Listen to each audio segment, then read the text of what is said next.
Hi friends, my name's Trish Roberts and you're watching The Naked Empire. Tonight we have Barrett Brown with us. He's kindly found the time to chat about some issues, and I'll just read you a bio from Barrett's site. So Barrett Brown is a US investigative journalist and the founder of ProjectPM, a crowdsourced investigation into the cyber-industrial complex. Barrett was imprisoned for charges relating to the 2011 Stratfor hack. Journalist Glenn Greenwald described this attack on Brown as, quote, one of the most significant threats to press freedom that has happened in the United States in the last 2 decades at least, end quote.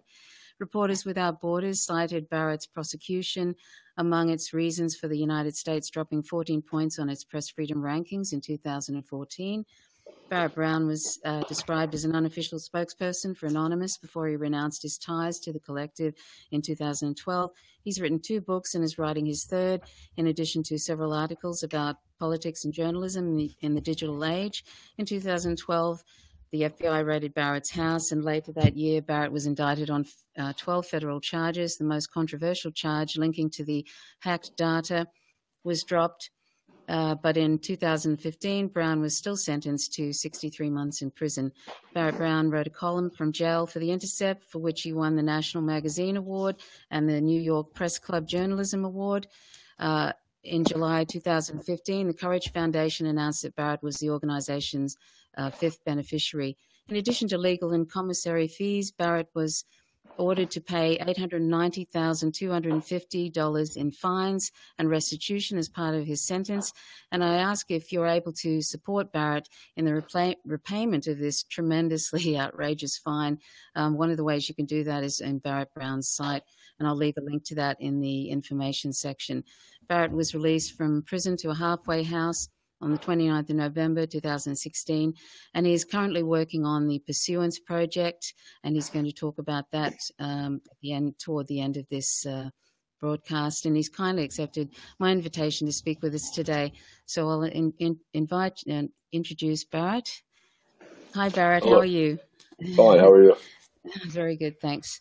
So Barrett, if I can just ask you, I realize that you've sort of talked about this numerous times, the what's happened to you in the last few years. So if you could just please tell us how you came to be looking at 105 years in federal prison, and what were the charges you eventually pleaded to prior to being to that sentence?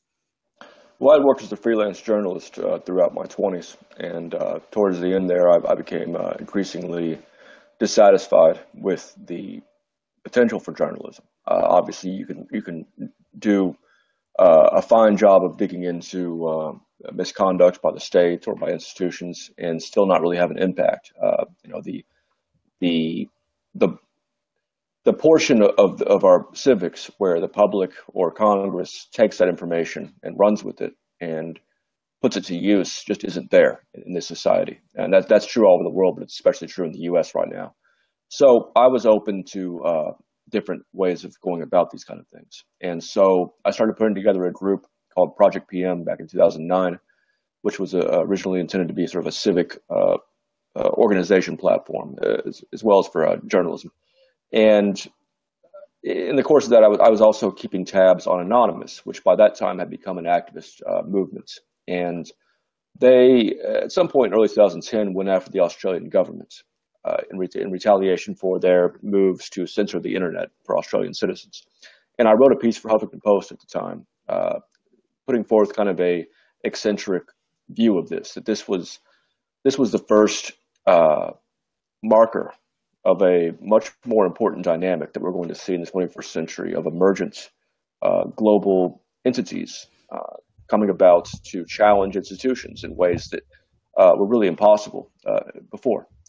And I was contacted thereafter by someone who was heavily involved in Anonymous, who had helped to put together the well-known Church of Scientology campaign, whereby they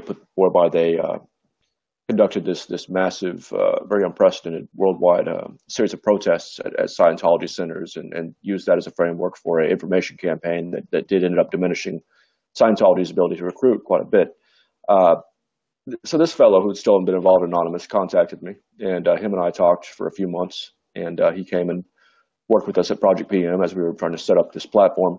And then towards the end of 2010, the Tunisian revolution began. And there were several figures within Anonymous who were Tunisian nationals and who were involved in this nascent series of street protests. And so they were aware of this before the Western press was. There had been no coverage of this whatsoever, except the exception of one Guardian piece towards the end of December of that year.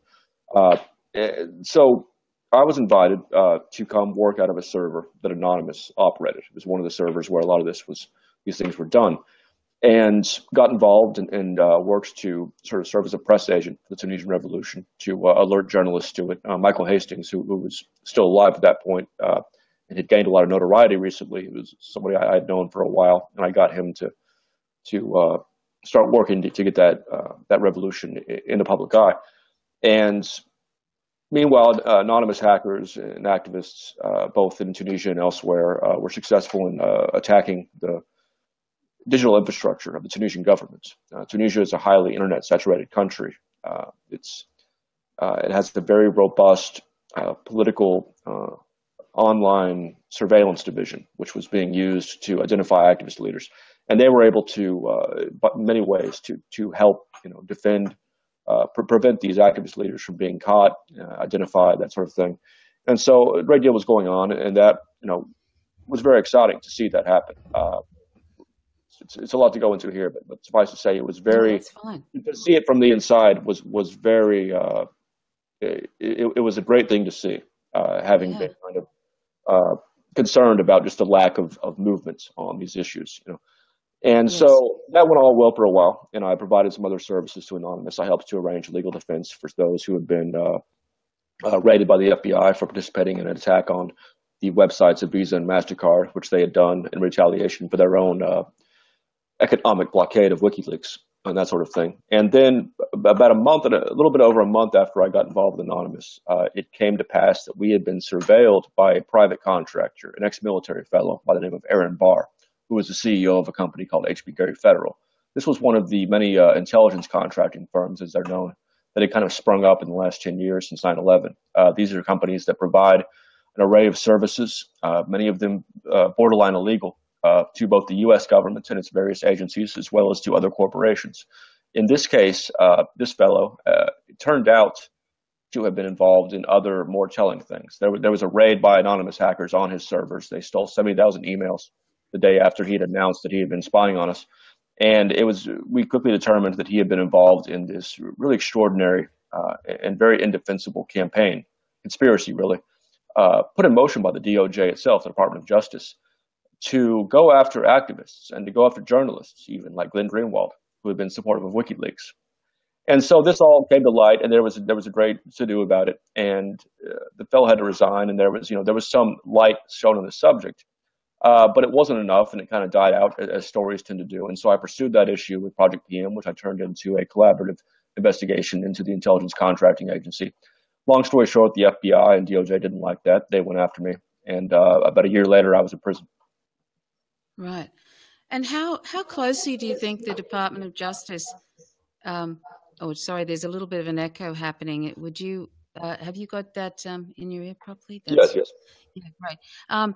I just wondered, how closely does the Department of Justice work with the intelligence firms like Stratfor and HB Gary and the like? I mean, it just seems amazing that, for example, the Bank of America was let in.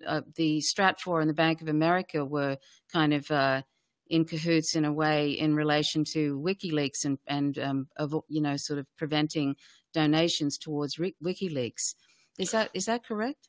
The DOJ itself, we only really know of this one incident in which Bank of America and the U.S. Chamber of Commerce had both independently come to them and asked for help in concocting a clandestine campaign against their enemies, which happened to be the DOJ's enemies, WikiLeaks in particular, but also a number of left-wing activist groups. And from that, we can kind of discern that obviously these companies had an idea that they could go to the DOJ and have them refer them to other companies to do these kind of things. So perhaps there's been a history of this. We know more about the FBI's relationship with these companies. We know more about the FBI, for instance, sharing files on entirely legal mainstream U.S. activists with companies like Coca-Cola, with Dow Chemical, in ways that, if you or I went to the FBI and said, "Hey, I have enemies. Do you have any information on my enemies?" They probably wouldn't give us the time of day. But if you're Bank of America or Coca-Cola, you can do that. And moreover, these companies like Stratfor, made up largely of former government personnel, can also facilitate that. And so there's this network that exists beyond the charters of these agencies, that exists informally, that unites various powerful interests against the less powerful. Yeah. What was Stratfor? Was it Stratfor that was actually involved in the Bhopal in 1984? They were what was the connection there, and what were they trying to do there? That's that terrible disaster where there was like 20,000. Was there 20,000 people killed in that chemical disaster from Dow? That's one of the better estimates. Yes. So the Bhopal disaster by Union Carbide, which is owned by Dow Chemical, occurred in the 80s and left all these people dead and maimed. And since then, there's obviously been efforts by that community to get Dow Chemical to pay its fair share to those that it maimed in this accident. And so Dow Chemical, like a lot of companies, decided that rather than agree to that, they would instead engage in surveillance and whatever else against these groups that are organizing these efforts. And so they went to Stratfor, which was surveilling this group in Bhopal on their behalf. And that came out of a later hack, also by people associated with Anonymous. And that was actually the hack that was eventually used to charge me. Right. And can I just go back to that at the time, we'll just go back to when you were arrested. It was a very completely overdone SWAT team went into your, while you were actually in a live chat with some people from Anonymous, I think, at the time. And then what happened after that? I mean, they really kind of, they threw you down on the ground and basically you had sore ribs for ages. And it was really, was that at your mother's house at the time? Because no, that was my apartment. They had actually, 6 months before that actual arrest, they had executed search warrants both on my apartment and on my mother's home. Right. The search warrants Michael Hastings later published on BuzzFeed shortly afterwards, and it listed these very companies, HB Gary and Game Systems, firms that we had been involved in exposing previous to that. That's what this case was really about. It didn't actually mention Stratfor at all. Stratfor, as was later determined, had been overseen. That hack had been overseen by the FBI through their informant Sabu. Sabu was one of the major anonymous hackers who had been discovered, he'd been found and turned by the FBI some months prior, and none of us knew that, of course. But he was involved in the Stratfor hack, which was done by other people as well. But he was present and knew about it. The FBI knew about it. And rather than stop the hack, and rather than have the credit card information that the company had secured, they chose to let it proceed because their new purpose now with this was to see if they could get Jeremy Hammond, who was one of the hackers involved, see if they could get him on this charge, see if they could get me perhaps, and also apparently to see if they can get Julian Assange, because at some point this informant Sabu, after the hack had been done and after they had stolen the 5 million emails from his company, approached Julian Assange online and offered to sell these materials to him. And Assange, for a number of good reasons, does not buy materials generally and refused. And so instead they were just given to WikiLeaks later on. But that was not listed on my search warrant, despite later being claimed as to be the centerpiece of my investigation. My investigation had actually begun months prior, and even after the Stratfor hack had already occurred, search warrants didn't mention it. That was something that they eventually had to use to indict me because they couldn't find anything else. Yes, because it was Jeremy Hammond, actually, wasn't it, who you actually just shared a link, really. People think that you're like a hacker, but really you're an investigative journalist, and you just shared a link which contains some information about credit cards, which you didn't, you had no intentions of actually anybody using any of that information. And that was one of the things that they blew right out of proportion and wouldn't. And also, there were some other charges, and they kind of, it racked up to 105 years. I mean, they really were trying to make a real example of you, basically. Would you say? Would that be a good assessment of that? Part of this is indicative of the larger problem of the U.S. prison and justice system and the very draconian settings we've established over the years. 105 years is what you get when you calculate the maximum of all the charges I was facing. And it is also indicative, more specifically in my case, of the concern they have over people who articulate a certain anti-state philosophy and who have been shown to have gotten results through that. I faced far more time than any of the hackers. Even Jeremy Hammond, who had actually been involved in this hack, who actually did download the credit card numbers, who did distribute them. He was, facing 10 years.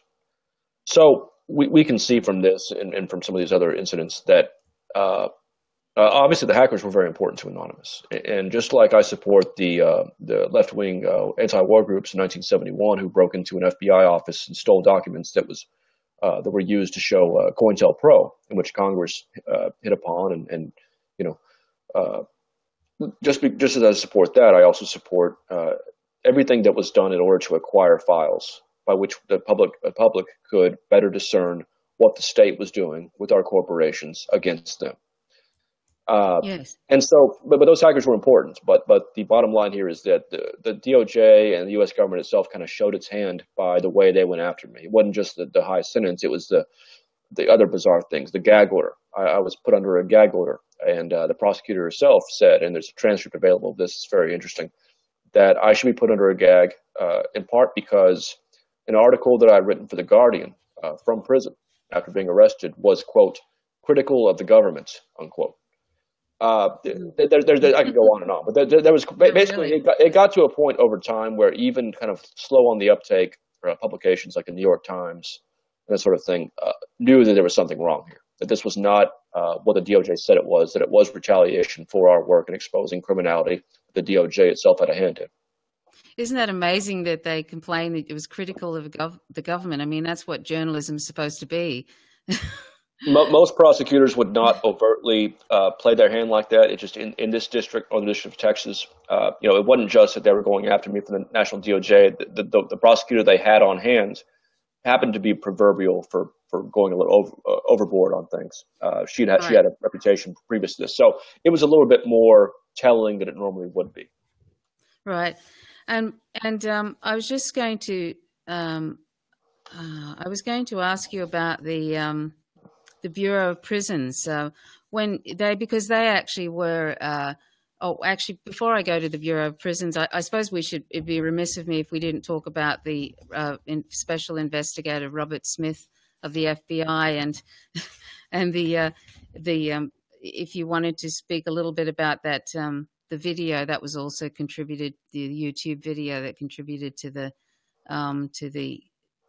sentence, but really at the time you weren't so well, and that was kind of blown out of. They didn't really consider that in the sentence either. Did you want to speak a little bit about that, or should we just? Yes. We don't want to be remiss. So the video that I made, this came in this was September of 2012, and 6 months prior, they had raided both my apartment and my mother's place. They had listed on the search warrant companies that had been engaged in criminality that we'd exposed. They had threatened to indict my mother in order to try to get me to cooperate.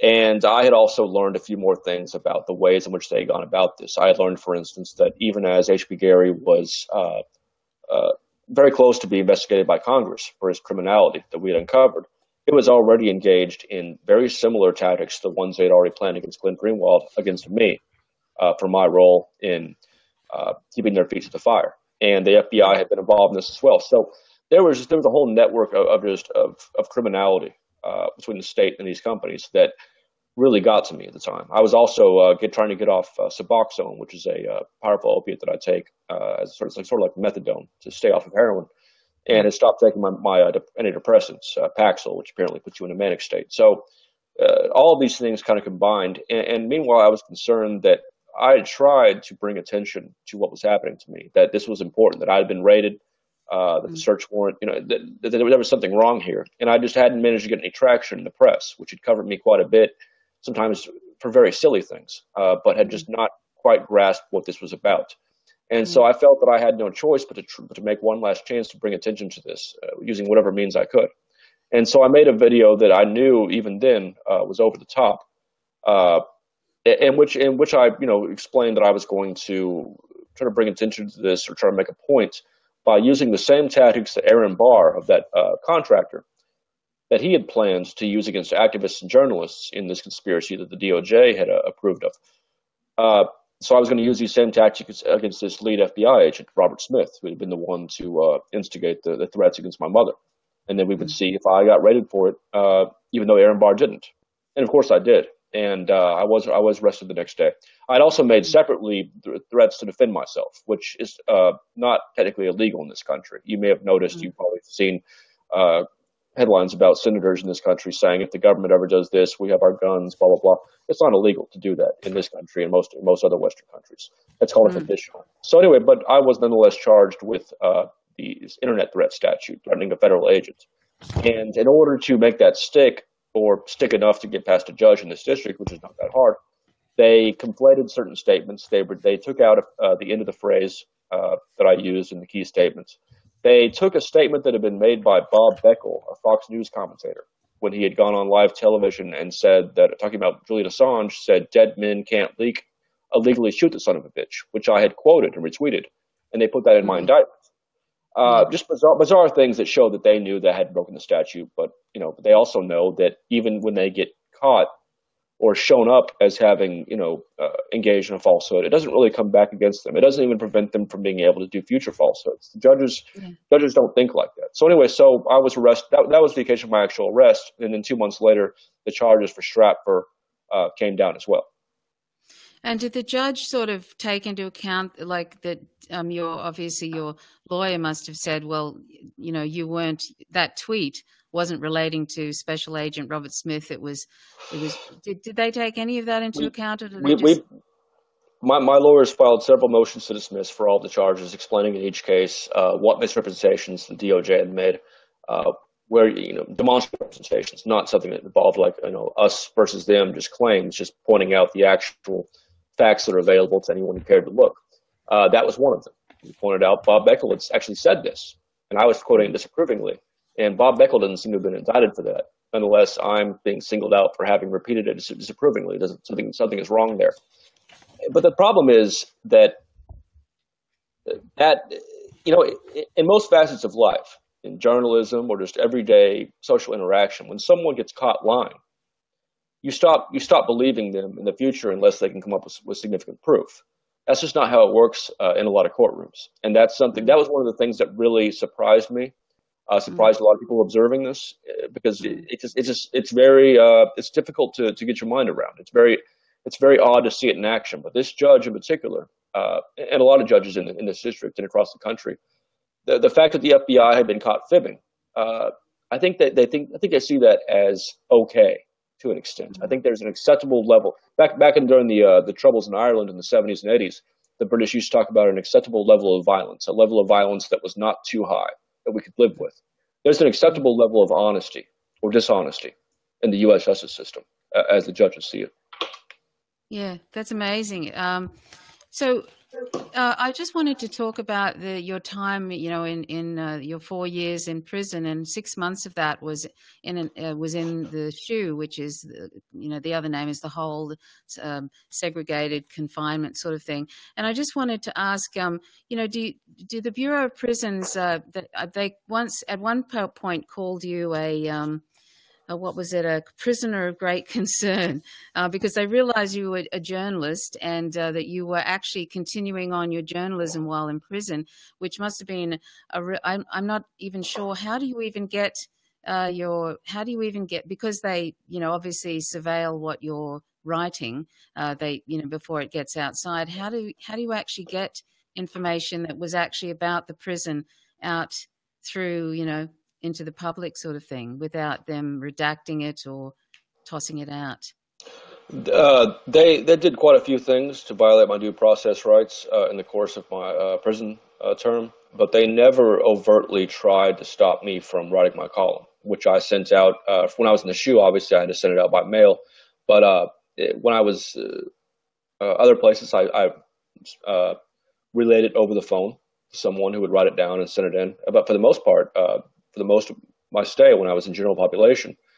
We have computers that we have access to in a lot of these prison units in the federal system, and you can send a sort of an ersatz email through this application that goes to pre-approved people. So I just sent these straight to my editor for the most part, and at no point did they. I think they knew better than that.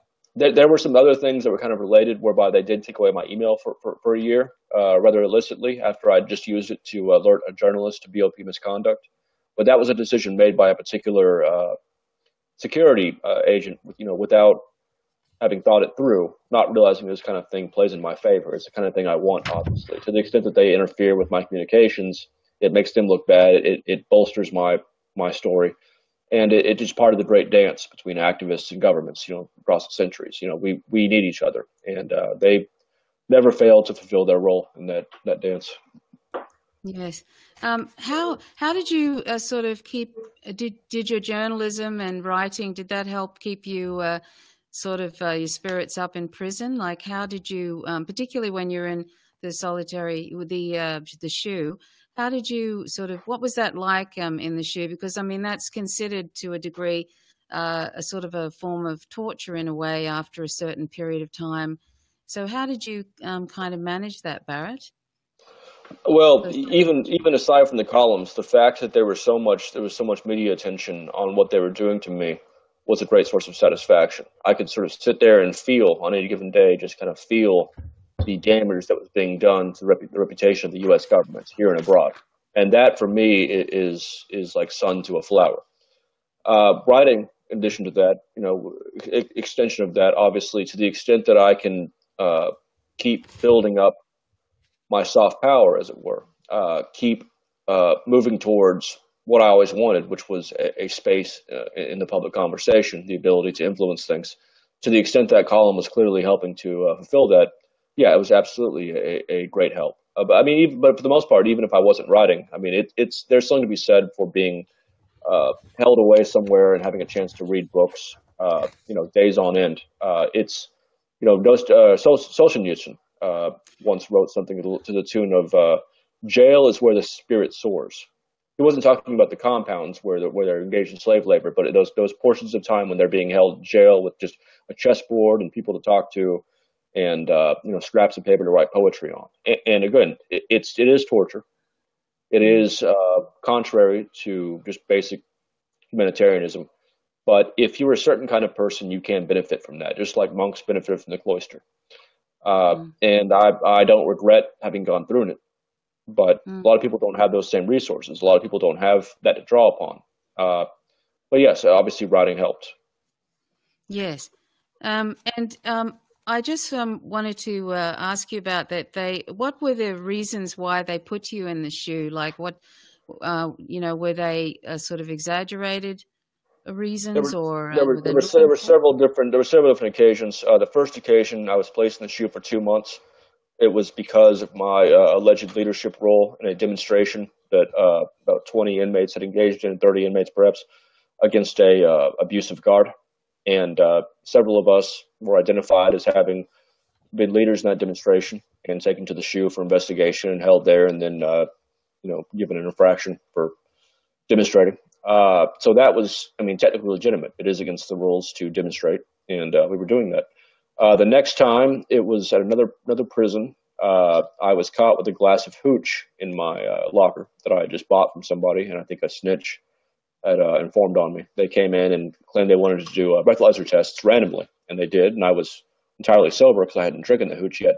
And they nonetheless told us to go out and then open my locker and found it. They put on the report that they were doing random breathalyzer tests, which was false. They were clearly there due to a tip. Anyway, so I went to the SHU for, I think another month on that one, either a month or 2 months. And then shortly afterwards, I got out and was subject to drug tests at this point. Later, I found out you're not supposed to be given drug tests because you have alcohol. That quite makes sense.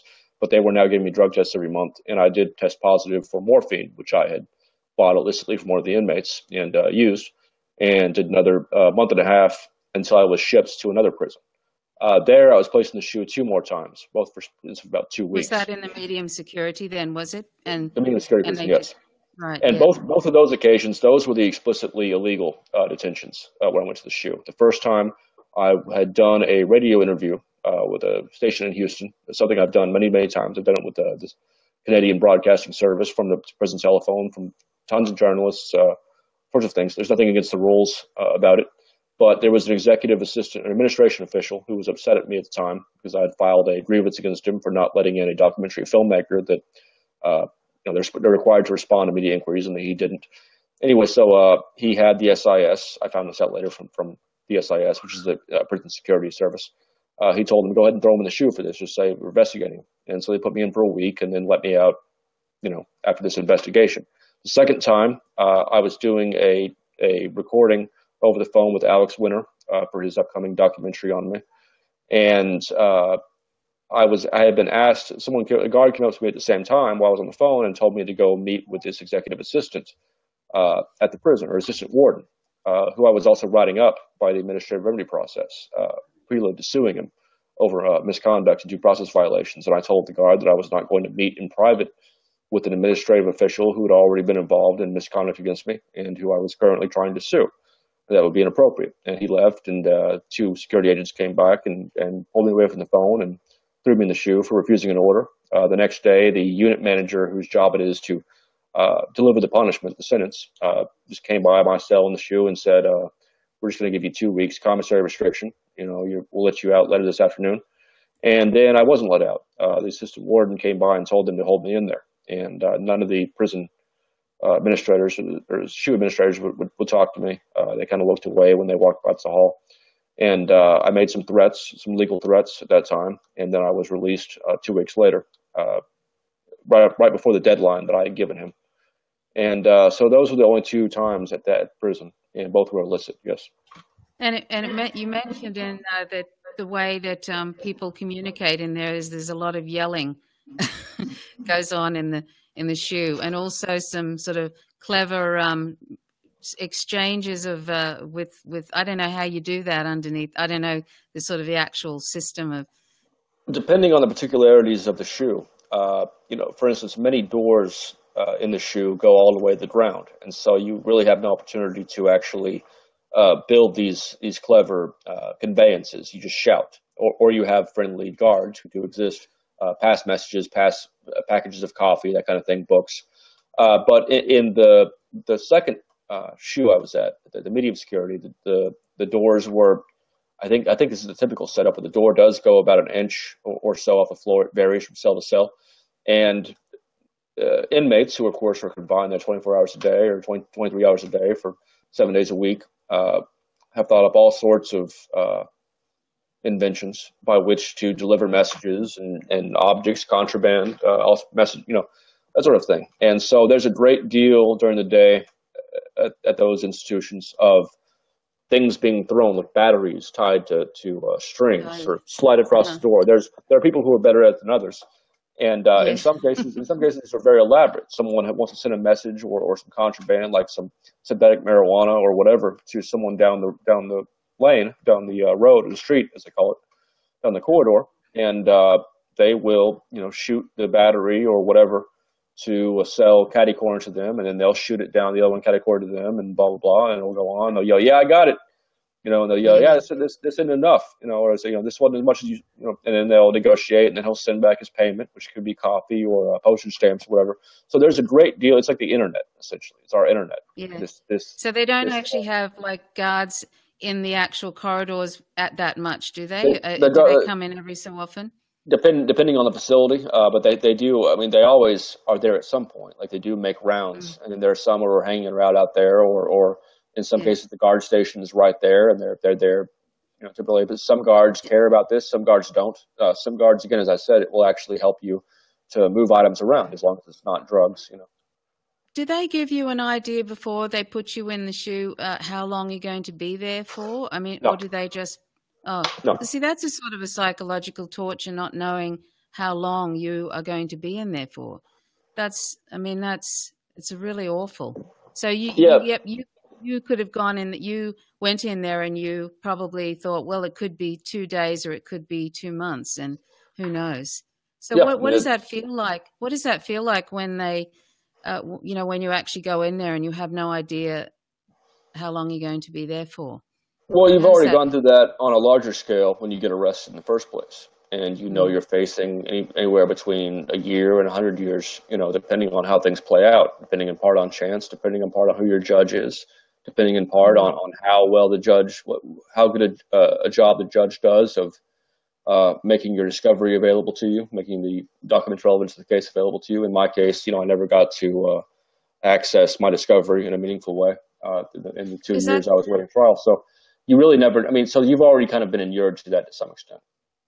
Yeah, because that's kind of what was, I think, was probably a bit crippling with Aaron Schwartz was, the huge fine I think he was facing and all of that. I think that sort of led possibly, I'm sure, contributed to him ending his life, and that was a tragedy.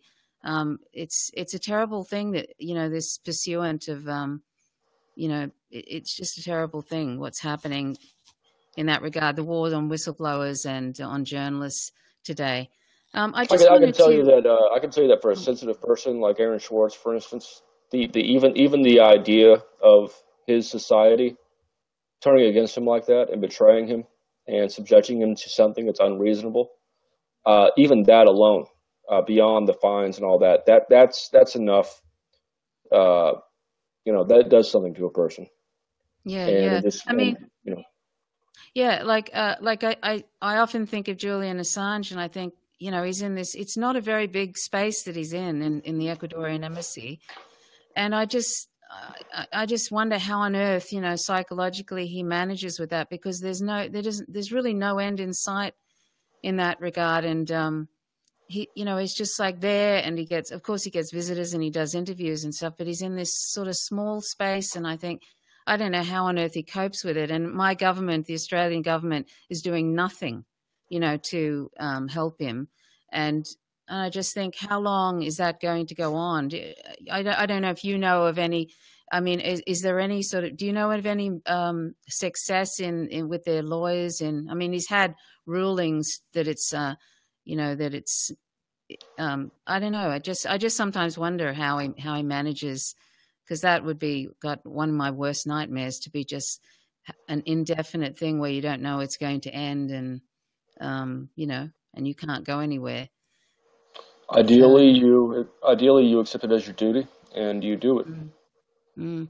It's amazing. I also wanted to ask you, if I could, about the persona management, which is if you could sort of talk about that, the different these. Is it the intelligence agencies have this persona management that they use online to?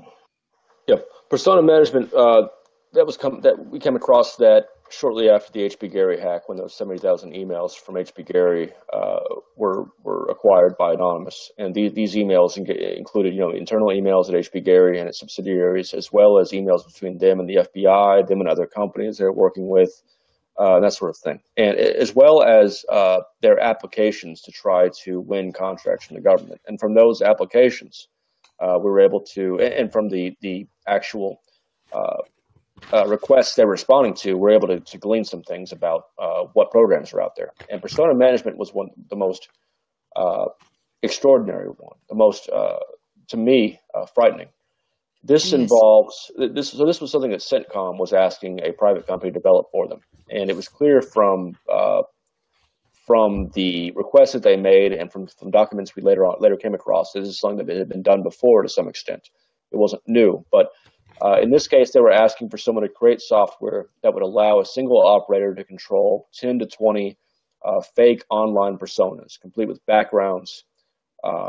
Just someone that you even with a great deal of digging, you would not be able to differentiate between a human being and this Mm. this fake this fiction.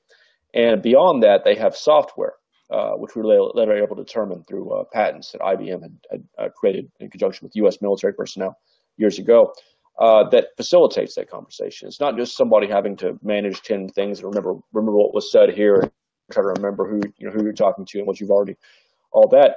It's something that not only translates in different languages and maintains a certain linguistic cadence. It's something that through very well thought out applications, nothing that high tech, just allows you to do that efficiently. Allows you to maintain 15 people and the software itself seems to do some of the talking for it. It's somewhat automatic. So if it was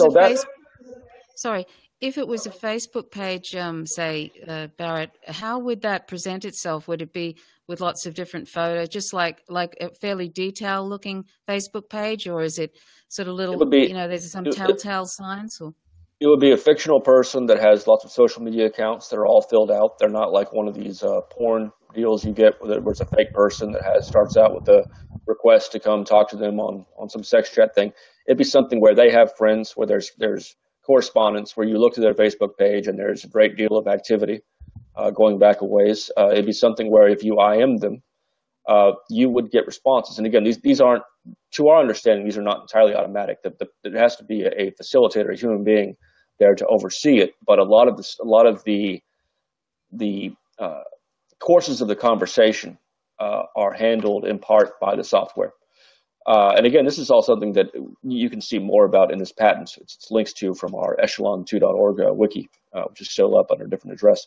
And so we know something about it. But what we know is enough. We know enough that this is something that, if you think about how much of our news coverage is driven by events, even beyond the idea of infiltrating groups and that kind of thing, there's a real possibility here of not just the government, not just CENTCOM, which later admitted to using this, but other portions of the government, other factions of the government, and other governments and companies and powerful individuals with money who can easily get the software from these companies, which we've seen cater to anyone who asks, being able to influence events in such a way as to drive the narrative even further from the truth. And that is something that concerns me because of how fundamental this information flow is. Obviously, if you can manufacture just one event every couple of weeks, you have a great deal of power to keep things on a keel that you've determined. You have the ability to discredit people. You have the ability to infiltrate groups. You also have the ability to make reality seem as you want it to seem. Yeah, I've noticed, just on various different sites, there's always, if it's something that's an alternate media thing or something that isn't the U.S. empire's narrative, there's always one person or a few people that are putting out the narrative, the mainstream narrative, and then you get dozens of people liking it, and that comment is always at the top. And I often wonder, this has become a really common thing in the last few years in particular. I often wonder if they're just these like persona management things, and they just kind of pile on and keep those the mainstream narrative at the top. And you know what I mean? Would that be? Do you think that's possibly what's happening, or do you think? I mean, it just seems like there's a lot of people troll these days, lots and lots, and they always seem to be at the top of the comment section. Oh, I think that Barrett might have frozen there. Oh, I'll have to send him another link. Hold on a sec. I'll see if I can get Barrett back here. While we're waiting for Barrett, hang on a sec. I'll just give him this link again. Excuse me.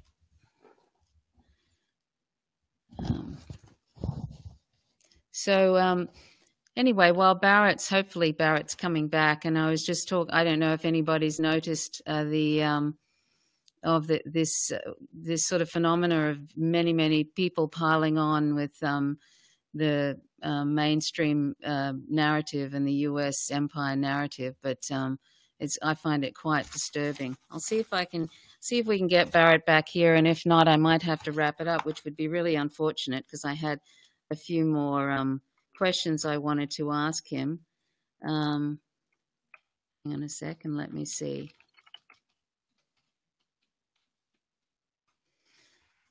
He may have fallen offline, who knows. I actually wanted to ask him about the Pursuance Project, which he has going at the present time. And I'll see if I can read some of that Pursuance project out.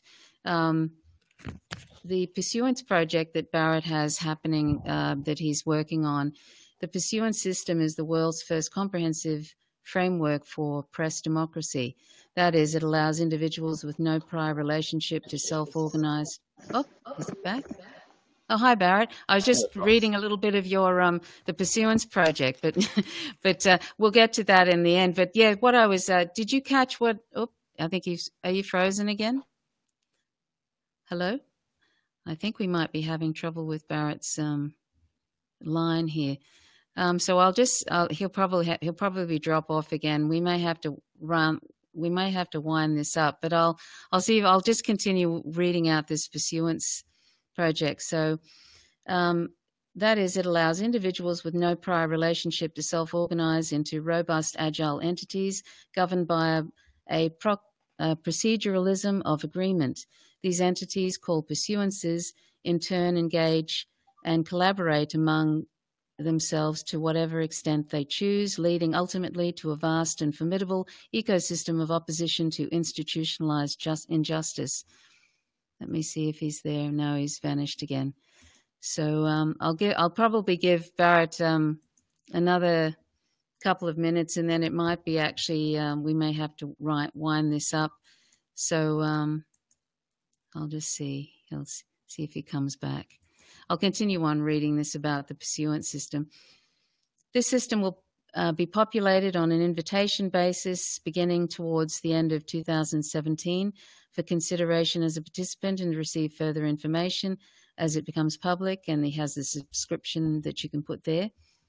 So for the first time in history, any individual may now collaborate with any other individual. One may get a sense of the implications of this by considering how different human history would have been had early man possessed some psychic ability to find and communicate with anyone else across the world. We now have something very similar and in some ways more powerful. It's easy to underestimate the significance of this, in part because it's also easy to overestimate it and worse, to romanticize it. The event of the internet was immediately followed by triumphalist manifestos setting out the great and positive changes that were now afoot. Let's see. No, he's not coming back. I may have to wind this up. Well, what a shame that is. I really wanted to ask him a few more questions. I'll just see one more time. I'll just see if I can see if he's communicating with me at all. I'll just hold on a sec.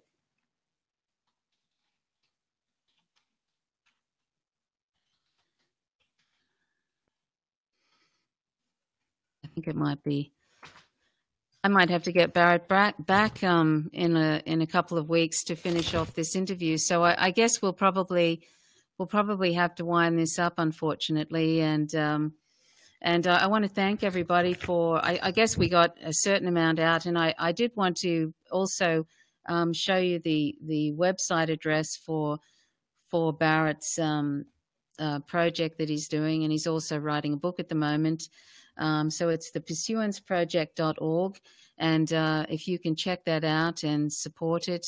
I think Barrett's very brave for what he's been through, and he's incredibly stoic that he's gone through all of this, and he just remains stoic, and he just keeps on, and he's obviously driven. He has a great sense of justice, and we should support whistleblowers and journalists, because it's so important today. As you know, real journalism is being sort of pushed to the side, and the mainstream media is just promoting the government narrative, the empire's narrative, and that's why it's so important that we support journalists like Barrett Brown and other independent journalists. And that's one of the things about this program I'm doing here on Fridays, The Naked Empire, is trying to give different independent journalists some extra airing, because the more we do that, the more the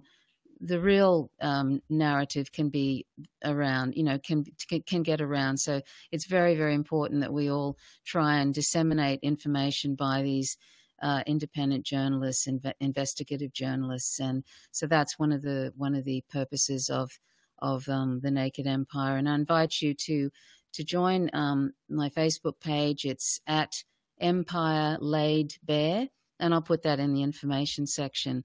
And I want to thank Barrett Brown so much for joining us. And he's still under a probation, and he did say that after his probation finishes in about a year, I don't know if he still thinks this, but I think he was thinking about renouncing his U.S. citizenship and moving elsewhere. And in some ways, I don't blame him because it's not very safe, unfortunately, on U.S. soil for investigative journalists and ones that are telling the truth about what's transpiring today. Anyway, so I'll round it up here, and thanks so much for watching. And please join me next week on Friday, 9:15 p.m. Eastern Daylight Savings Time, and we have Ben Norton, and he's an independent journalist. He works with Max Blumenthal, and he'll have some very interesting views to share about what's happening in the Middle East. He always writes very, very good pieces on U.S. empire and imperialism. And so I invite you to join me then. So thanks so much for watching. And please, if you can, assist Barrett Brown with this tremendous fine that he's been, that they've given him, which is about almost $900,000 that he is supposed to pay back in restitution. And so if he on his site, which I'll also put a link to, you can, if you wish, make a contribution to that, so that because that's an outrageous amount, and he's, it's just a terrible thing. So anyway, please join me next week with Ben Norton on the Naked Empire. My name's Trish Roberts. Thanks so much for watching. Till next time. Bye for now.